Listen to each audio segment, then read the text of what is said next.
Come on. So we always walk him on a loose leash. See how loose the leash is? Come on, buddy. This way. Don't ever choke up on the leash like this. Don't ever let him pull you like this. Don't catch yourself. If you do, catch yourself and stop it. Don't let yourself do like this. It's a loose leash at all times. And if you do a couple of little exercises every day, which will take you all of 2 minutes, they'll be preventative and you can pretty much keep what he has right now. Okay, buddy. One of them is to do left circles as you walk. See how he's walking next to me, and then I do a left circle all the way around. Come on, buddy. Come on. If he lags behind, coax him to catch up. Sit. And then he gets a reward when he sits. Good. Okay. And then you walk straight for another 10 feet or so. Do another circle. When you go left, it draws the dog back next to you. This time I've got the reward ready so that when his butt hits the ground, sit. Good. He gets a reward. Do 5, 6, 7, 8 of those left-hand circles. Okay. And sit.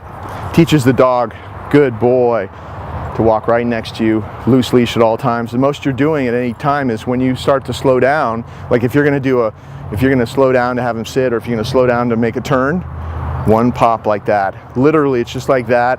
It's not to cause him pain. It's not a correction. It's a signal to slow down a little bit because you're going to turn, so that you don't just turn into him and he keeps going that way. Because remember, this is basically 3 weeks worth of training. And so you kind of need to continue everything, and for him to be at your side like glue, you want to keep handling him this way so that he keeps getting better and better and better. So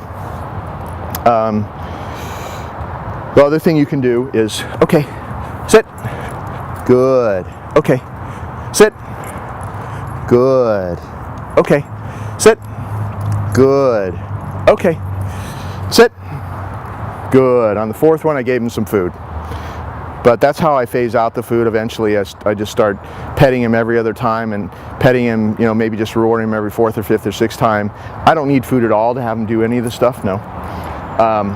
But you should use food for a while. No, he's getting tired. It's okay, bud. Oh. So you should use food for at least a few weeks, and then you phase out the food too. If you want to get this behavior in there deeply and have him look at you the way he looks at us here, then you need to use the food for a while just to really firmly establish all the good stuff with you, and then you can phase the food out and you won't need it. And every succeeding home or person that he does this with, they'll just need to use food less and less to down to where maybe it's just going to be 4 or 5 or 6 days, and then they can phase the food out. That's the way it works. So there's some dogs coming our way. Why don't you show the dogs?